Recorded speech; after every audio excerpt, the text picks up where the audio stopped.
to the stream. My name is Lee. We're before 2 o'clock, so I think we're doing not great, but not like the worst on timing. Um, it is Thursday. I had a bunch of my blood stolen and given back. They gave me back all the cells, just the plasma went missing, but they paid me for that, so it is a thing you can do.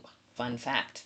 Um, I won't talk much more about it because I know it squicks people out, but point was, I was at Clifton today, and the World Cup is happening. There is a game, I think Germany Ecuador is being played at MetLife Stadium in Jersey, and Secaucus is the transportation hub for getting to and from there. And I had to travel through Secaucus to get home during the prep time for the cups, the game. So yeah, it was a lot. A lot of soccer fans, a lot of extra, like they moved some of the tracks around. They did a lot of things. Um, Pain in the neck. But did make it home safely. And also, I'm here and we're and all the other things. What else? Fun stuff. Let's do a thing. So, for those of you who don't know, hello, my name is Lee. I am creator. I'm not a woman, but today I'm putting. Actually, no, I'm Okay, so I never put my second earring. I forgot to put my second earring this morning. So I was wearing all my makeup and my, bra, you can't see because of the way, and my girl clothes, but I didn't, have my second earring and I didn't realize it until I was already in Clifton. I was just like, well, too late now. I suppose I could have done some stuff with that, but it's fine. In any event, welcome one and all. And what are we doing? Oh, yes. We are streaming something. So every day, Tuesdays and Thursdays, this time of the afternoon, I like to do random TTRPG stuff that I find. Depends on the day. Some days we do world building, some days we do writing, some days we do. We're supposed to be doing something and then I get distracted and we can't. I've been using the time to organize my files and share some of the cool stuff I find with you while I'm digging through all the files that I forgot I had.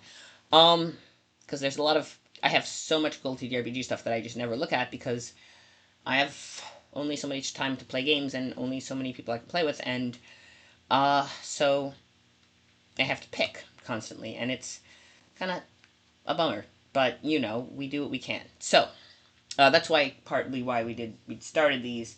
Hey, let's look at these that I got in all these charity bundles and back on Kickstarter, forgot about, etc. Starting with today, let me go to this. Um, okay, this one needs to go here and into there. That's an ebook. Okay, let's see. Hellraiser, I believe, is. Let's look at it. Oh, it is a epic cape. Ooh. Prince of Darkness. Right, I think we did this. Prince of Darkness has worn this cape 5 times. It's held mostly for special occasions. Reaches the ground because its thickness grants -5 armor. So it is. This is statted based on OSR. Oh, I didn't put my little butts up. Let me see about that so you can kind of see. This Hellraiser. So I believe it is from the swamp. That's Chantel. I don't know if I have an actual shout out for her. Um,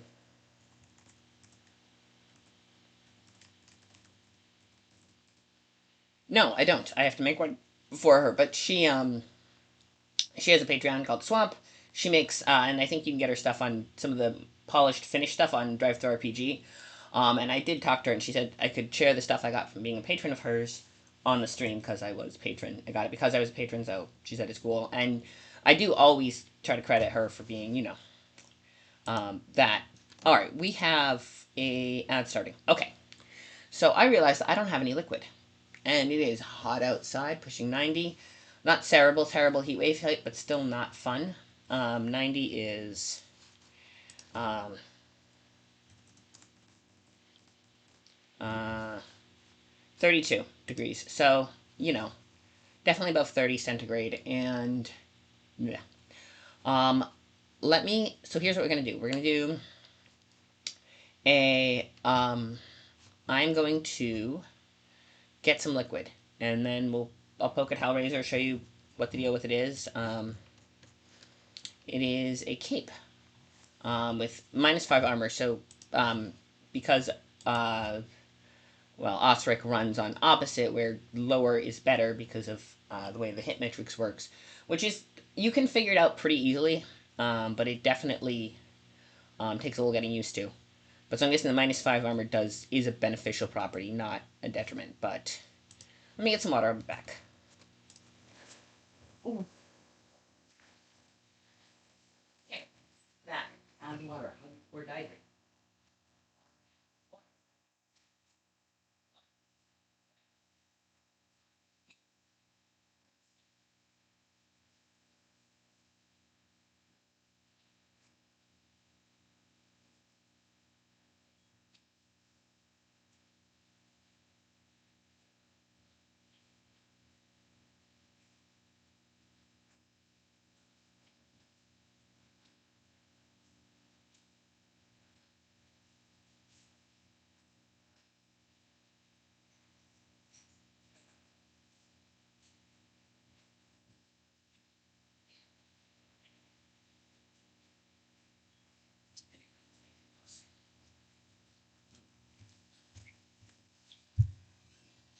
Oh, hello. I'm back.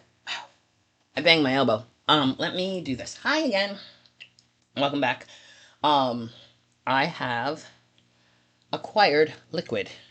Liquid in a hot beverage, cold beverage in a hot beverage cylinder. To quote Strange Planet. Mm. And he's very tasty. It is Gatorade mixed with water. Oof, just because it's strong originally. And adding into all of those electrolytes, just a little bit. Hydrate or dihydrate. You guys get water too. Okay. But I guess my point was Hellraiser. I did not move it, which I meant to. So let's see.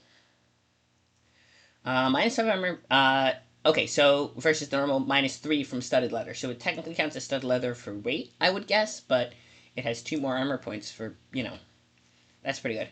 +4 bonus to charisma. Okay, that's nice. Yes. Cap, it's cape, it's a typo. Followers gained. So there are mechanics in earlier editions to gaining followers, and I guess if you wear the cape and you gain followers, then they 25% chance they'll ditch after you take it off because your charisma goes down. Following powers, minor benign powers. You're immune to any kind of gaseous poison or anything like that. Audible glamour 3 times a day, so you can make yourself sound pretty. Water walking. You can speak with plants 7 times a week. I think these are probably randomly rolled, but that's fun. Major benign powers. Remove curse by touch. So you can remove people's curses 7 times a week, once a day. Phantasmal killer once a day. That's a very tricky, that's a nice spell. Oh, and speak with monsters. Which, so that's, doesn't have people, but I think orcs count as humanoids and they're not monsters, but things like dragons, gelatinous cubes, bullets, all sorts of nasty creatures, you can talk to them once a day for whatever you want to try and talk them out of. And with a +4 charisma, you might be able to talk them out of attacking. Minor malevolent effect. Use sex changes. Cool. So it gives you gender dysphoria. That's fun. Unless you're already trans, in which case it might give you euphoria, or it might just be kind of fun. If you're kind of flippy floppy like me, it might be kind of fun. Honestly. I always wished that existed back when I was young and foolish. Yelling becomes necessary with verbal components. So if you want to cast spells, you're gonna have to yell. It's gonna be hell on the throat. You lose 1 point of strength permanently. Oh, Here's the question: is it 1 point when you wear the cape for the first time and that's it, or is it 1 time per wearing? I guess that's GM discretion. I would say just once. Like the first time you put it on, 1 point gone, but after that you're fine. And does it shift back when you take the cloak? Does the sex shift back when you take the cloak off, or is it swapped until you put the cloak back on and then it switches back? Or does it just switch once and that's it? And if you weren't trans, you now are because the physical sex changed? I don't know. This is on a postcard as a certain Ace Trainer Liam, a Pokemon YouTuber I genuinely liked when I was young. Okay, all of the possessors' ability totals are raised to 18 upon pronouncement of the command word. Oh, so you just say your command word and all of your stats go up to 18. Um, sacrifice 10, 10,000 to 60, 10 to 60,000 of gems or jewelry to activate the item for 1 day. So you can bop this. You can bop your. If you're willing to sacrifice 10,000 gold worth of jewelry, you can bop all of your stats up to 18. That is, especially when you're. And I wonder if that bops up. Does the +4 charisma bonus on top apply on top of bringing your charisma up to 18, or maybe down to 18, depending on if you have high charisma anyway? Because that's kind of cool.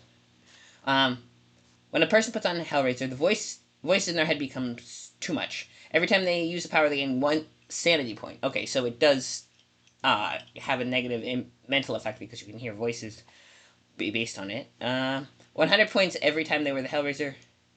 Oh, when they have 100 points. So there's 50% chance they would go insane. So yeah. So it's once you've worn it 100 times, it's a 50-50 whether you have a mental breakdown whenever you put it on. That's uh okay, can only be destroyed. It is definitely a dark artifact if that's the case. Um, say sex change is an 11 effect, but it is certainly an effect. I mean, yeah, you give cis people genders for it, which is not fun for anyone. Let's see. The only way to destroy them is to kill the Prince of Darkness. So you have to kill the original owner, who only wore it 5 times. Um, but if you steal it from him, you see it was created for him, which means if you get it and use it, you still have to kill him to destroy it, which is kind of a thing. When the Prince of Darkness stopped wearing Hellraiser, it is kept in a glass case guarded by 2 flesh golems. Does that mean he was the Princess of Darkness before he put the cape on? Or was he always the Prince of Darkness and has a feminine form now? Or, that is another question about the Prince of Darkness. Or does they now gender fluid, or always Prince and sometimes male, sometimes female, depending on when and if they have the cloak? That is a question and a half. Okay. But that is a cool actual magical artifact. I mean, I could actually ask Chantel about that. I have her. We talk on Discord sometimes. Like, I could just ask her. I remember because they pinged her on Discord. Here, there. Now you can see the whole thing. It's just a little smaller. Because I remember I pinged her on Discord to say, hey, is it okay if I share this, even though it's technically like patrons only? She's like, yes. And also, to ask how to. Hi, Author Beth, welcome on in. Hello, hello. Hello, Sarapata. Also, and the tournament's coming up too.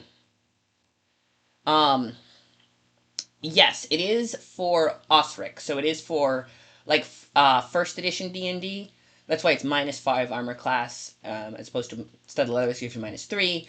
So a lot of the abilities are based on first edition and like AD&D. The old school stuff. Osric is kind of like a clone to that. I'm guessing. They use a little slightly different terminology because to avoid upsetting Wizards of the Coast. Well, actually, I'm trying to think if Wizards of the Coast did 3.5, because they go. Oh, that's a rights question, but yes, Osric uses pretty much exactly the same as um, AD&D, the old school stuff, which is a lot of its fan base are older people who remember playing AD&D when they were kids. But there's a whole thing who kind of like the gritty details, the way it's set up, um, which is why C&C is so popular. Even though that one's just Osric, but they made the armor class be positive and attack rolls be positive rather than negative because it was easier for math. I actually did play Osric with a couple friends, and I did manage to figure out Thaco, which is apparently quite confuzzling for newer players, but for younger players who haven't done with the system. But once you work with it a while, you're like, okay, I get where this is. It's a little loopy in the math department, but it's doable. Anyway, yeah, it is made for AD&D, or Osric, depending on that. So there's that. Let me do. Oh, I have the Mythologist Primer in here too. Mythologist. Oh, hang on. This one is the wrong one. Isn't it? No, that is the wrong one. But I did have Hellraiser in here. That's why. Okay. Let me... Oh, and the Battle Zoo stuff. Which I do need to move it anyway, because I've been organizing... Part of what I've been doing kind of on stream has been organizing files into... organizing some of the files of all of the old Cool TTRPG stuff that I get from being Patreon for Chantel, actually. You know what we're going to do? I'm going to go to...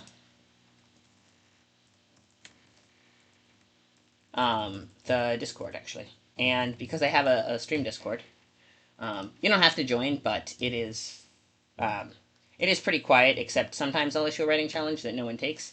And then we have fun memes, and sometimes we'll discuss interesting, we'll get into side discussions sometimes, but very rarely. It's mostly just people putting memes. Me mostly, just to try to keep it going. What was I gonna say? Cool.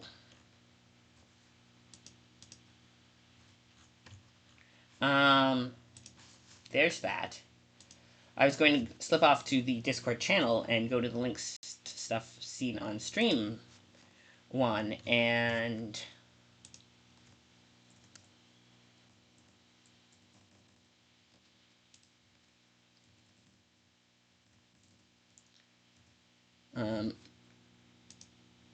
see if I could...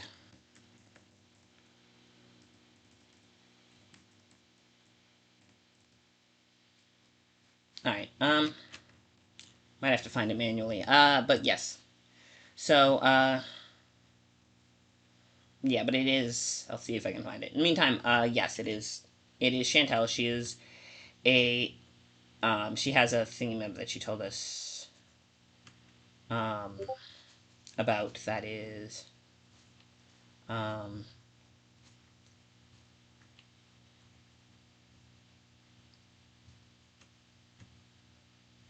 Citizen Vanderford. Maybe I'm going too far back up. Oh, here it is. Copy text. Beep. This is from Chantel. That is her link tree. She does all sorts of fun stuff for Osric and other things. And I'm Patreon, so I have her stuff. What was I going to do? Oh, yes.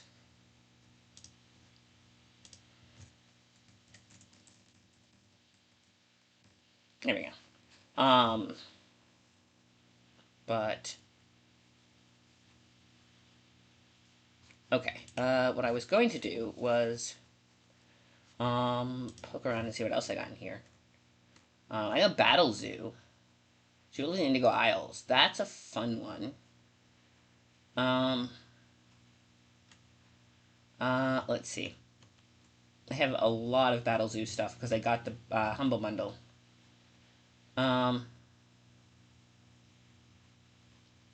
Blades in the Dark stuff. Ooh. Okay. Let me open a Battle Zoo, because this is, so Battle Zoo is it's made by, I can't remember them.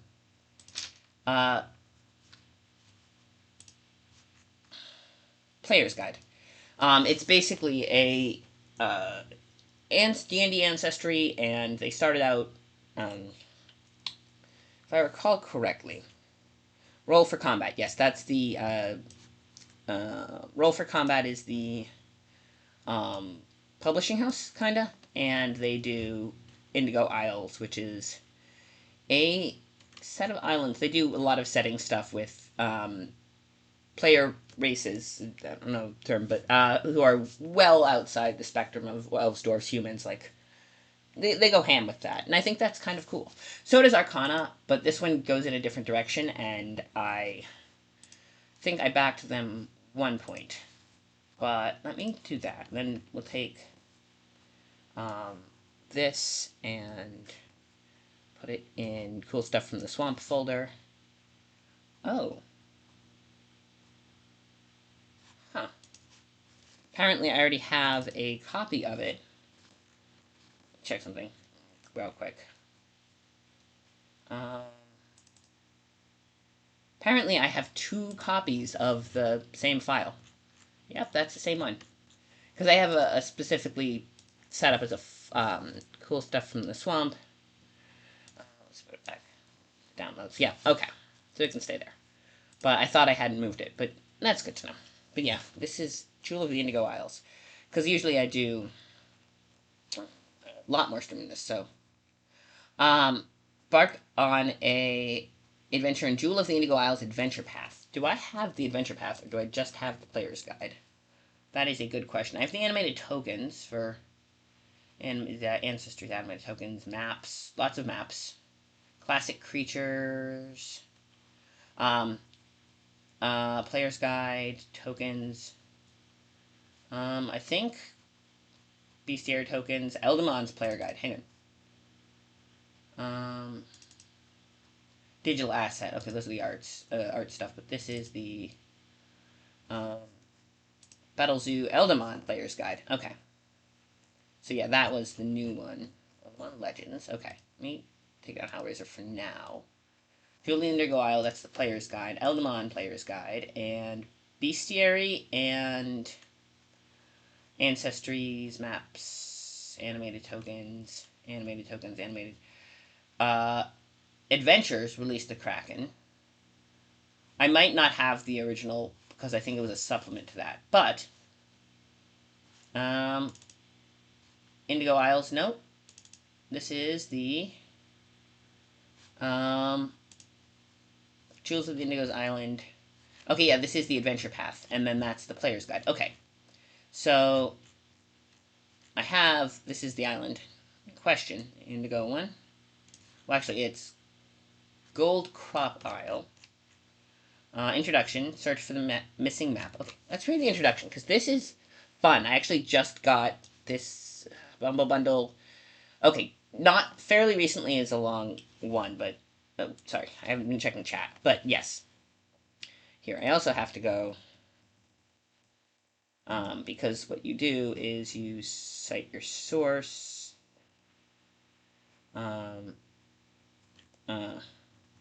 So you go, every time I put in the Discord links to stuff. Oh, hi! You came into my Discord.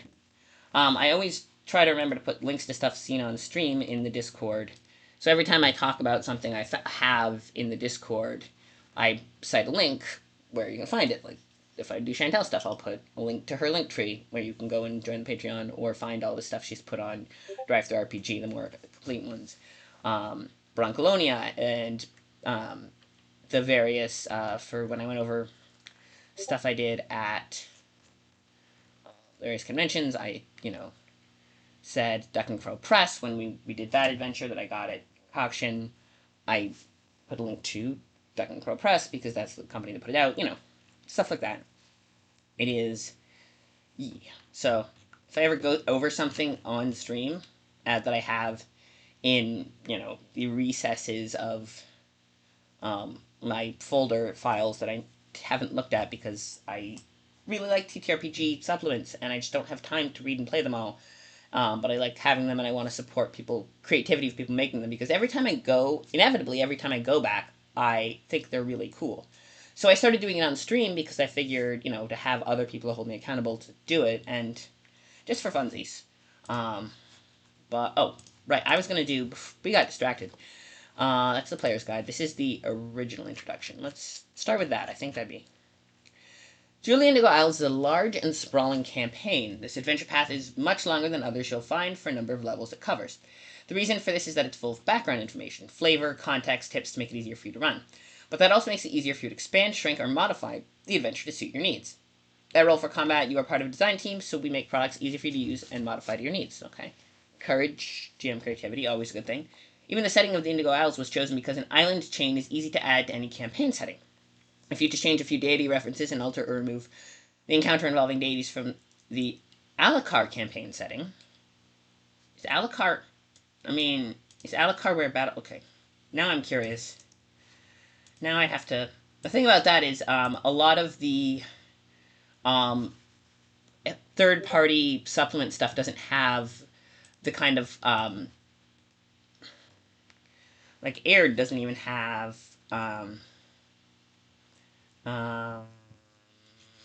okay.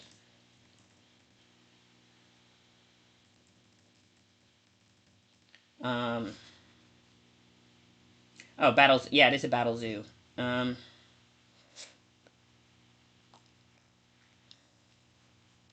okay. World of Alucard, seen in Indigo's Isle setting and the companion ancestry. So it's kind of like Alucard is kind of, I guess, like Orth, where everyone just refers to it as Greyhawk, even though that's just one city. I guess Indigo Isles is kind of like the one place everyone refers to, but Alucard is the greater sphere. That's from a quick search. I wonder if they do. Eldamon probably comes from. It's probably all one setting. It's just this is like the big adventure path that's set there. Let's see. Already being started in your homeworld in any major ocean. There's characters from several new races as well, but what world isn't a little more fun with some fresh new races? In I want to say in my homebrew campaign setting, I because a lot of 5e stuff is from Forgotten Realms, uh, every time someone says I want to play this, um, like I want to play Tabaxi, I want to play a Luxodon, I want to play a Warforged, I or Twirtle, I then go back to my own home setting that I homebrew and have people in, and simply say, okay, well, this is how they exist here. I've added to I'm still kind of molding the setting as I go and as I play, and has run different campaigns throughout, through the same setting. I add and they interlink, and once something's established, it kind of establishes for all the campaigns. But the reason I do it like that is because anytime a player says, I want to play this, I've put it in. So the lore of the world is a lot of stuff that's like, well, this is because a player wanted to play this. So now it exists. And anyone else who encounters the setting then encounters the things in there. Um, but but yeah, when they say racist, it's like, yeah, okay, that makes sense. Um, I just put Luxodons. I put them on Trumpel. Actually, Indigo Isles I might use some of that stuff for Trumpelia because they have, as far as anyone knows, a human population, a Luxodon population, and it's the home place of origin for Luxodon. They have a human population, Luxodon, and they have lizardmen there too. Because I was thinking about someone wanted to play Luxodon, so it's like, okay, they exist in the setting, and so I know I'm getting off on a bit of a tangent, but so they exist in the setting, and because they exist in the setting, I was thinking, well, where do they come from? And I was like, well, elephants in our world tend to live in places that are hot and tropical, and then I was like, or at least near the equator. And my theory was, well, if that, then what do we have near the equator? And Trumpelia was, I kind of offhandedly mentioned, yeah, that's where all the coffee and chocolate comes from. They grow it there. And it's like, well, if those are tropical crops, then coming from an island, then that probably has, coffee, and elephants occupy similar climate zones. So they come from the same island. Like Australia. It's like a mini continent. It's not like a small island. And I'm actually trying to poke a little bit more stuff there, but I get distracted by Gilnean politics because that's where my current party that I'm running through this campaign is there. So Gilnean politics is what I create, but Okay. But sorry, we got very distracted. Um, there's characters from several. Okay, yes, because of the additional context which fleshes out the world around the characters as a wider place, the players might be interested in having the characters explore beyond the boundaries of the specific plot lines of the adventure. That's okay. In fact, it's encouraged. Use the details provided in the various gazetteers and use your own imagination to expand and explore the rich setting of the Indigo Isles. This might mean that it's necessary for you to alter the timeline of the adventure so it proceeds at a slightly slower pace, but ultimately it's best to run the adventure in a way that the players find more fun. Yep, if the players derail your campaign, then yes, that is the rule of DMing is no plan ever survives contact with the players. They're gonna do something you weren't expecting, and you're gonna have to scramble to figure out how the world around them reacts. That is how it's gonna go, and they'll want to explore some alleyway you hadn't even considered, and then you have to build from there. So, yay. Okay, that is something I was working on before. But okay. Okay. Right. Mm. The adventure path assumes the royal family of Rumplank, the Red Feathers, would be able to entice the characters to accept a mission to piece together an ancient treasure map and locate a legendary treasure. with the adventure meeting the red feathers to explain the quest to the characters. Ultimately, though, you know the players and their characters best, that is, other than the players themselves. If you feel standard motivation is insufficient, feel free to come up with something that hooks into the character's interest. Even better, you can get your player directly invested in the Jewel of the Indigo Isles by turning its adventure hook into a question. Go around the table and ask each player, why did your character decide to answer the call of adventure from Runplank's royalty? This gives your players a narrative agency to describe things that they already know would motivate their characters while begging the question of why they decided to answer the call to adventure, thus avoiding any issues that you might otherwise have. Yeah, it's so you take it as a given that they did, and then ask them why. So it's even so if they're like, well, my character would never do that. Well, what would entice them to do so? If you take it as a given that they did, well, why? Why did they do something out of character? And then you can come up with something fun, and then you use that thread to emotionally devastate them later, because that's what DMs do. You put the character, they give you backstory for family, and then you put the family in ruthlessly in danger because like you do. Like you send off a player character's father to Carcosa because so they have to rescue him. It is a thing I did, but okay. Sorry, that is a. I don't know if you watch the streams a lot, but this is kind of what I do. I do running commentary on stuffs. Okay, each combat encounter indicates in title whether poses a trivial, easy, medium, hard, or deadly encounter for a typical 4-character party of the listed level. If your party is smaller or larger, you might want to add or remove a suitable weak opponent of a lower challenge in the party's level from hard and deadly encounters to keep them from becoming disappointing for large parties or overwhelming for small parties. Rather than tracking XP, you can have the party level up at the points indicated in the Jewel of the Indigo Isles milestone table, page 11. This method has the advantage of both simplicity and ensuring the characters remain at a suitable level. Yes, XP versus milestone leveling is a thing. That is a thing. I need to level my party up too, but I didn't, so now I have to wait till they finish their stuff, and then everyone gets a level.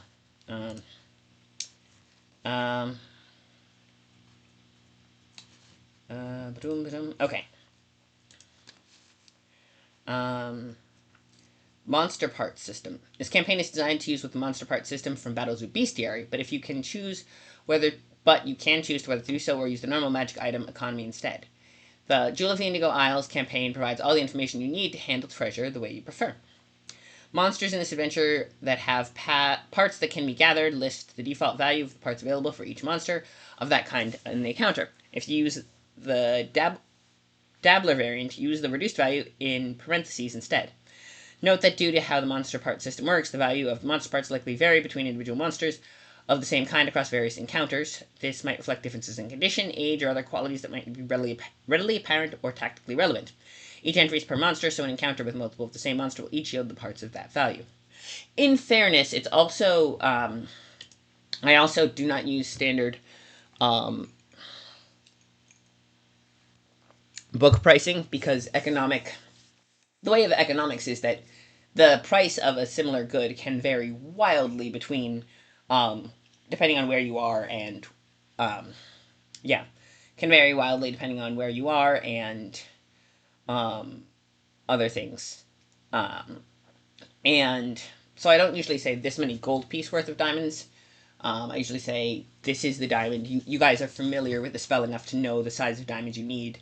And it usually costs around 300 gold pieces for, say, Resurrection, but you can get a deal. If you haggle, you can get it. You can pay 250 and the diamonds will still work, even though you cheated.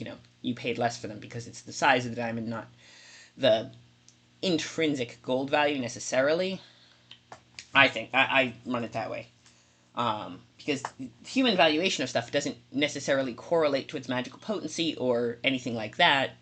It's just how much it's worth in various circles, and I also charge them twice as much for the chalk dust, which is used to cast Teleportation Circle. It is if they don't buy it in the capital specifically, it is always twice as much because the only supplies are black market, and the freaking Bernstein family price gouges. And if you're in Hitherland, if you're outside of Hitherland, they price gouge differently. But anyway, blah. We are getting way off topic. But yeah, that also is a factor of where you are when you try to sell them. The characters are designed to meet a number of fun and... Ooh, okay, this one's laid out in a nice downward fact. Okay, so there are two ways that that ebooks in PDF format are laid out. One is that they have all the pages stacked one on top of the other so you can scroll. The other is they have each set of 2 pages conjoined the way they'd be laid out in a book, with 1 page on the left and 1 page on the right, and they're joined in the middle, which is good for maps. If you have big maps, because on a book, in a book you would just lay them out flat. The problem with that is that the PDF recognizes each side is a separate page in its page number system, but if you scroll, it will go to the one directly below it a lot of times. If you scroll down, so you scroll down one, and instead of going to the next page, it goes to the next page after that, because the next page is to the side. Which, yeah, but if you scroll up, it always goes to the page before, even if that's on the opposite side. Even though that's on the opposite side. So, it's frustrating sometimes, and it is absolutely much better to lay out PDFs if you don't have any big tables or maps that go across 2 pages, to lay out your PDFs as all the pages going down. Personally, I find that to be true. If you have diagrams and maps that go across 2, which in a book you could just open the page 2 and lay it out flat, that might complicate things. But personally, I prefer each page going down, up to down system, which this one is. That's why it is. That's how it is laid out, which I like. Non-player characters. Most of these NPCs have their own lives and matters to tend to, but a select few crave adventure or otherwise would make good traveling companions.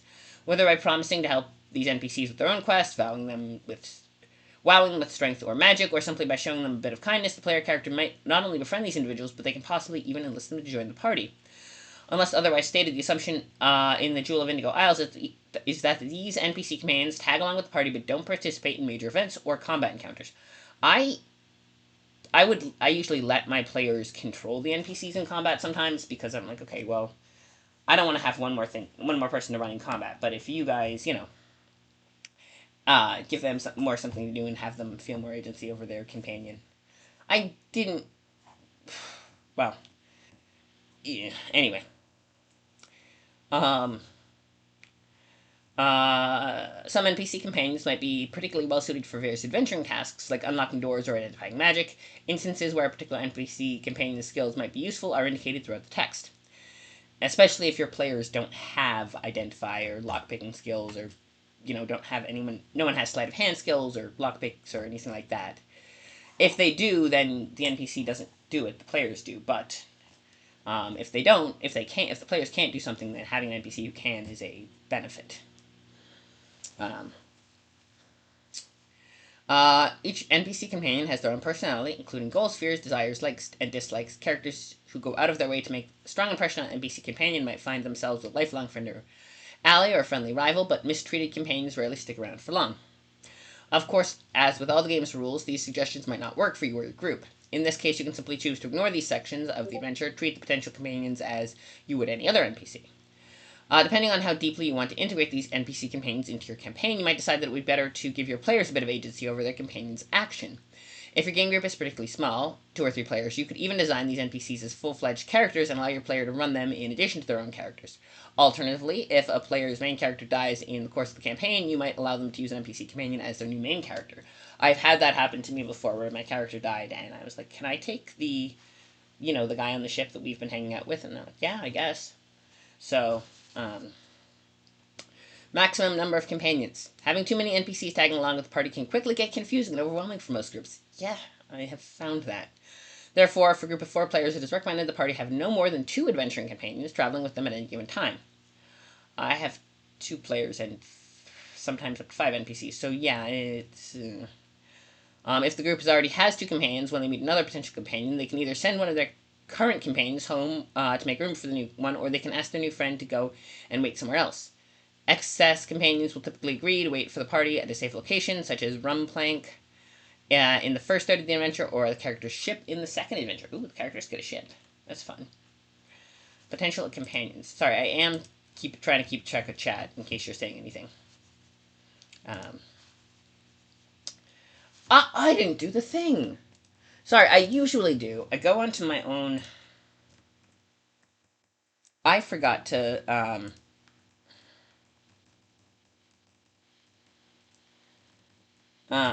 I don't. I don't know if anyone actually ever comes from that, but I do try to put it on the Discord that I'm going live, and I forgot because that's a thing that happens. Oh, they're having the okay. Oop. All right. Back to the. If we did like no. I'm trying to figure out a way to present it such that set my screen so that I can see the chat and the PDF at the same time. I think if we do this, maybe. Can you guys see that? And then. Okay. Then we go down a little. I don't know if that's okay. Then we yeah, not that. We move here. Okay. If I move it here, I can't see me, but that's fine. But I can see the chat a little bit. So if someone posts something in chat, then I'll be able to see at least the edge of it and know to look. Yay me for that. I also can't see if I'm in the camera frame though, so that's okay. Following are the adventure campaigns. Hooray! Yep, it definitely works. Okay. But yes, I've been told, I used to have books that I would show off on stream, and it's hard because then you're looking down the whole time. But I have learned. The following are the adventuring companions that the characters can possibly enlist through the first part of Jewel of the Indigo Isles. Each entry includes the companion's name, a summary of their key stats in parentheses, a short description, and a page where you can find more details on how they might join the party. Apara, Ogari, Agender, Kragak, Wizard, Lawful Neutral. A scraggly geomancer, an expert on geology processes and formation. See page 76. Okay. Demarti Tixima. Gender fluid, Gummayan Ranger. I think if I could find the original I definitely have the original battle suit. I think I backed it, so I definitely have the original. It defines what all these creatures are. These people races are somewhere. Just not here. Probably maybe in here. Nope, not yet. Okay. I have to do a separate category on battlesuit. Okay. Let's see something.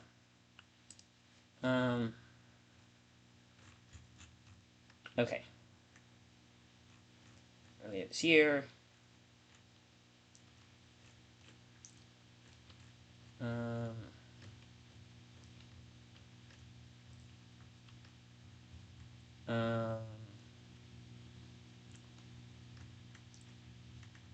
Time ago.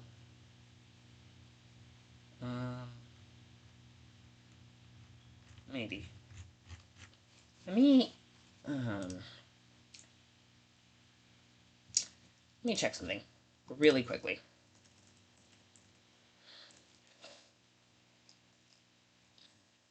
Library. Okay.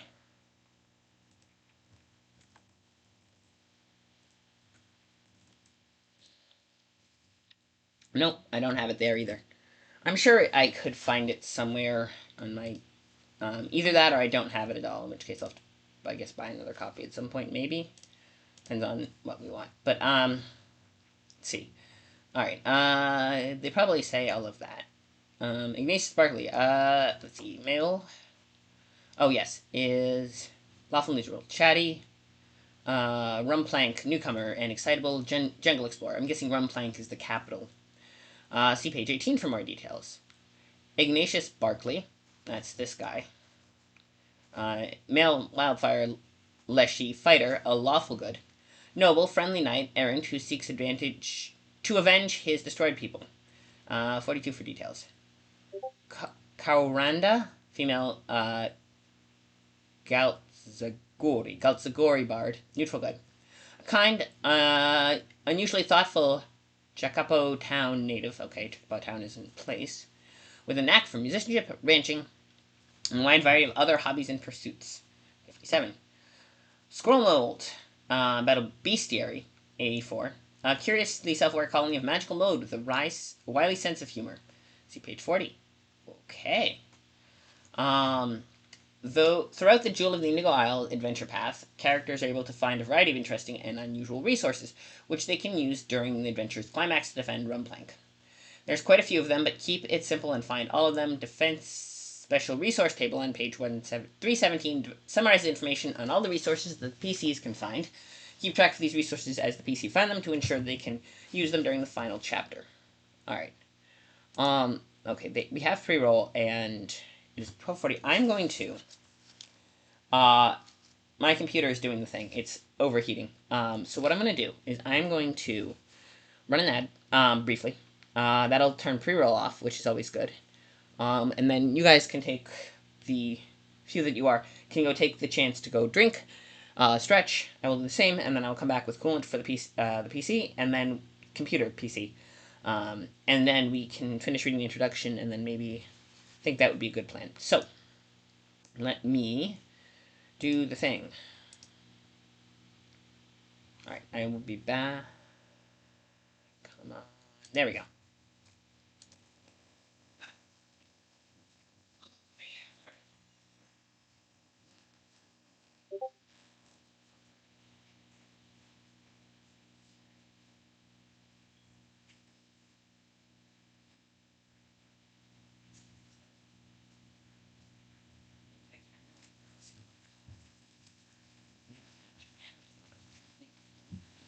Oh, okay. Alright. Yeah. Sure. Hi.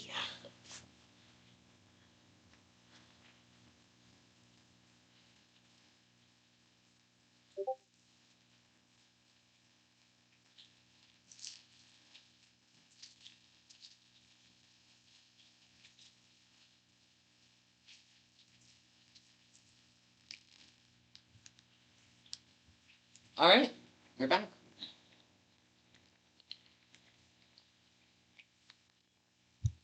Yay me. Okay. Change. Okay. Hello first. I'm not actually going to.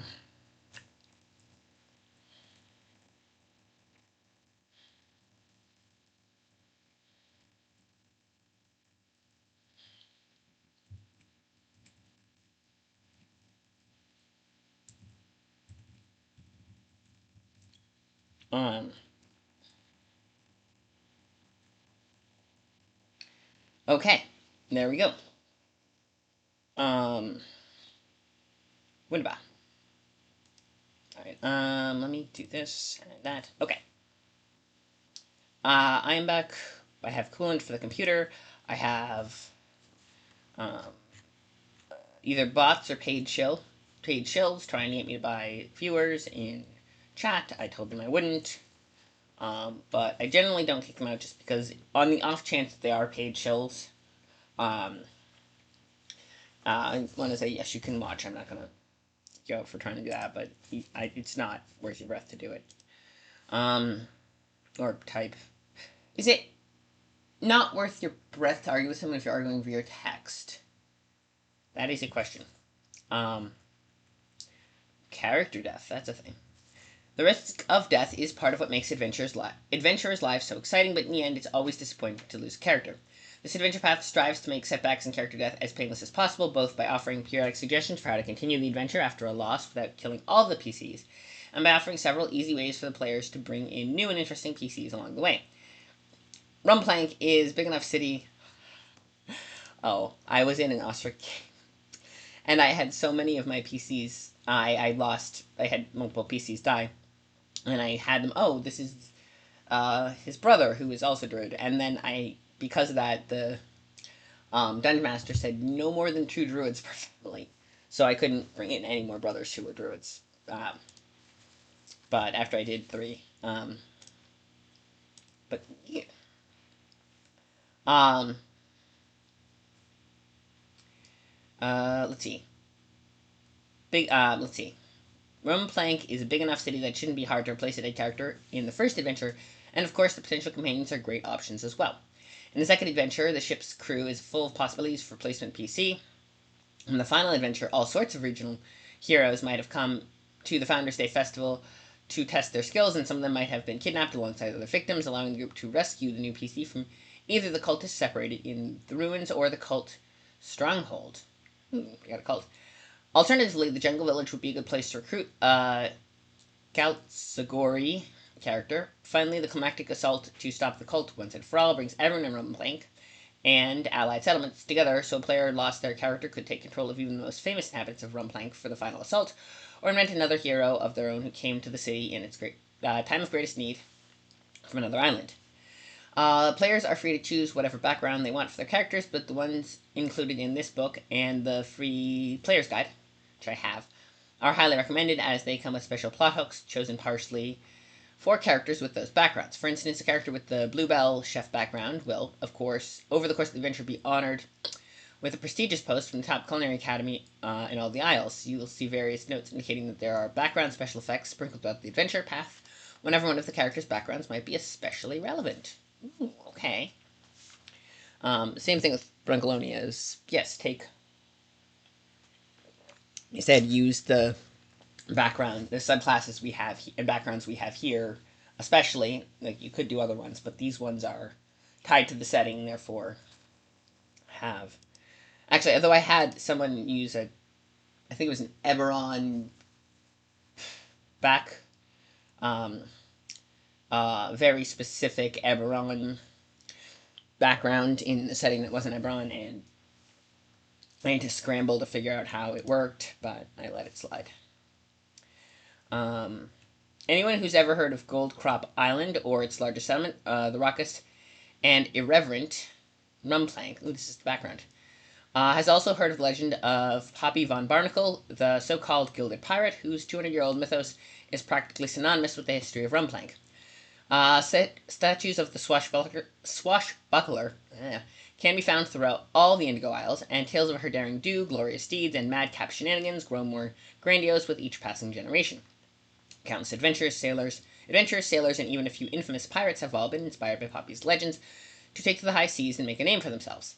What virtually no one realizes, however, is that most of the tales of Poppy are completely fabricated. Not only that, but Poppy wasn't, in fact, a pirate at all, but a rather epic war hero. Poppy von Barnacle was an integral fighter in the grand conflict that pitted the bravest adventurers of the Indigo Isles against an evil church, the cult of the Shivering Behemoth. Thanks to Poppy and the many who sacrificed their lives for the cause, the cult was destroyed in the year 5822. Its mission, members, and even its name are so thoroughly obliterated that very few people today remember the cult at all. To ensure the cult would never rise again, Poppy split the unholy group's prized artifact, the Jewel of the Indigo Isles, into 4 separate pieces. She scattered these pieces across the Indigo Isles, hiding them from any who would seek to revive the fallen cult. Presumably because she couldn't just destroy it, but neither here nor there. Yes, this way.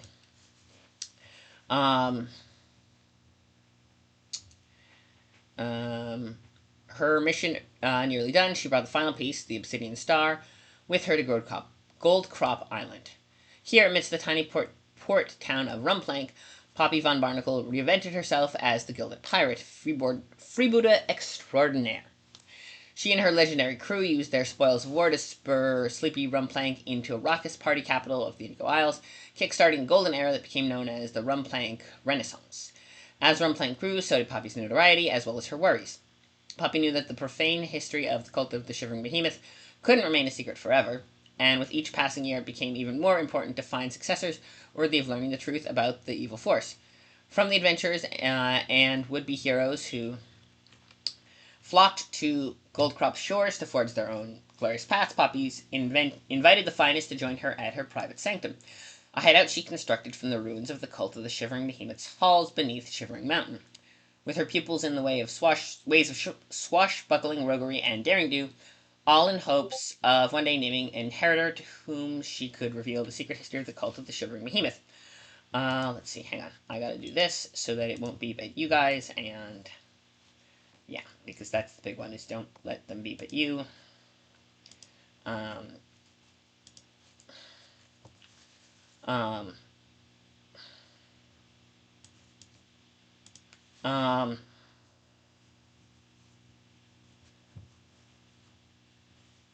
let's see.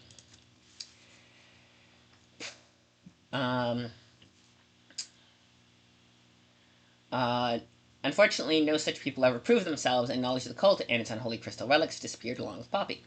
In her final years, Poppy and her closest allies created the map to her secret hideout as a last resort. Even though she couldn't find a viable successor in life, she hoped that perhaps a worthy group of heroes might surface in future generations. If they could decipher her map, locate her hideout, and overcome her proving grounds, such adventurers should be worthy of knowing the truth behind Poppy's epic wealth and her role in the war against the cult of the Shivering Behemoth. To this day, the ultimate fate of Poppy herself remains a mystery. Many Rumplankers believe she simply died of old age in her private lair or at sea aboard her fabulous ship, the Chromatic Queen. Others, unwilling to believe that their patron founder might be dead, concocted conspiracy theories that the Gilded Pirate had discovered a means of immortality and that she continued to sail about the Indigo Islands in a variety of disguises. Whatever the truth of her physical form, the legend of Poppy von Barnacle remains well and alive. A new era of adventure and excitement has dawned upon the Indigo Isles, though no one realizes it yet. Or none yet realize it. The map of To Poppy's hideout has been rediscovered, causing a resurgence of interest in Rumplank's patron founder. Explorers are more eager than ever to locate the Gilded Pirates' fabled proving grounds, as well as the supposed treasure buried within. However, at the same time that promises Poppy's fortunes have resurfaced, so too have the malignant descendants of the cult Poppy believed she destroyed. If the cult of the Shivering Behemoth is to be foiled once again, it will be up to a new band of adventurers, heroes destined to assume the Gilded Pirate's legacy as savior of the Indigo Isles. Duel of the Indigo Isles is an adventure path in 3 acts. The characters begin with a quest from the Red Feathers, the royal family of the city of Rumplank, to unite 2 halves of the magic map to discover treasure left behind by the legendary pirate Poppy von Barnacle, but over the course of the adventure they discover the truth behind Poppy's legacy. Exploring several other islands in the archipelago and even a sunken temple, the characters find and unite 4 pieces of an ancient jewel, only to lose the jewel to resurrect a demon cult that Poppy had defeated long ago during a grand festival. After chasing down the cult and discovering their plans to conquer the isles, the character outrun the cult back to Rumplank. There they put up a desperate defense against the besieging force before eventually dueling the Demon Lord's emissary atop the head of a mighty undead behemoth. Okay, and then made a map. Okay, so adventure synopsis. So that's the first part is, so the first part, okay,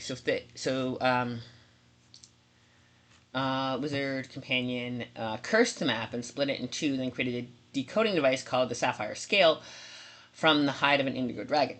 Only by finding both halves of the parchment and using the Sapphire Scale did anyone ever decipher the enchanted map. As befitted her wily nature, Poppy hid one half of the map in plain sight, hanging on the wall of Castle Rumplank.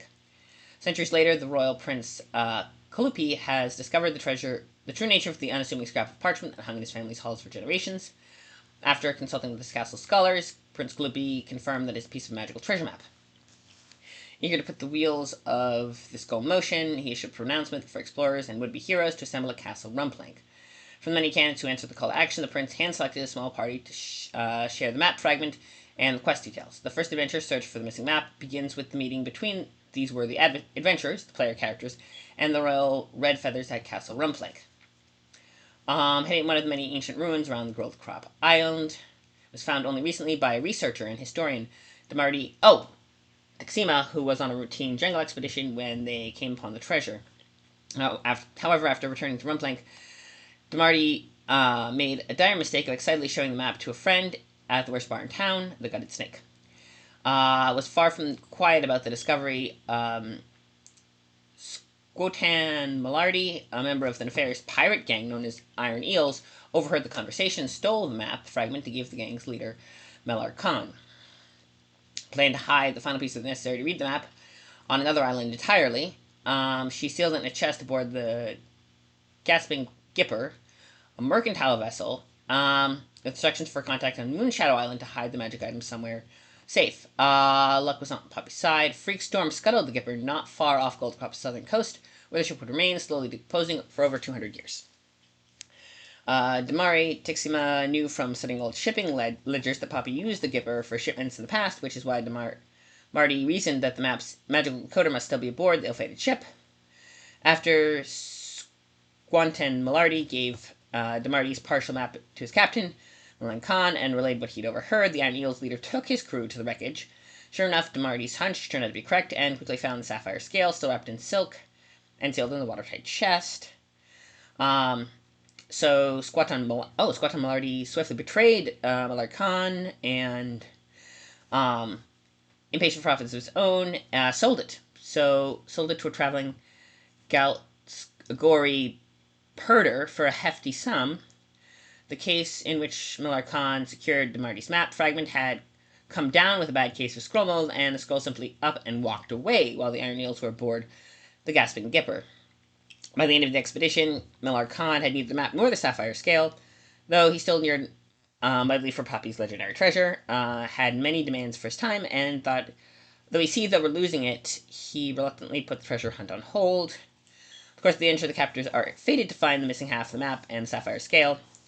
They'll also encounter individuals, Damarty, Millard Khan, and many others whose lives have been upturned. Okay, it is 3 o'clock.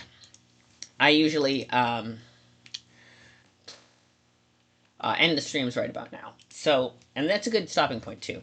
So that sounds cool though. So your character goes to Rumplank and they meet with the king and then, or Prince Kuapi and the other royal family members, and then get tasked with take the map and go find the other half and the sapphire, which sapphire got sold and to a random herder, and the map is now sentient and just walked away. So they have to find where that map might have gone.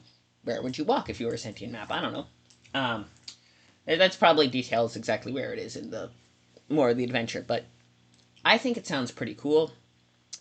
And we can go back to Indigo Isles if you want at some point. But for now, yeah, that's the Indigo Isles, the kind of fun shenanigans. It sounds really cool. Thank you all for coming to the stream. Those few left, you guys are really cool. Author Beth, I'm glad you're here. Yeah, it's a good time. So our plan is I'm going to raid. I usually raid us into somewhere. But first, take care of yourselves. Hydrate, rest.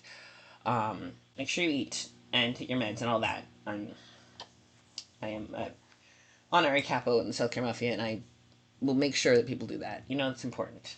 So, you know, important to take care of yourself. So that's my sign off, and let's see what we've got. Brotherhood of the Dice are playing Corkborg. AMSR, Tiger Reads, always good. Lorite, Quincy's Tavern is live. Let's see.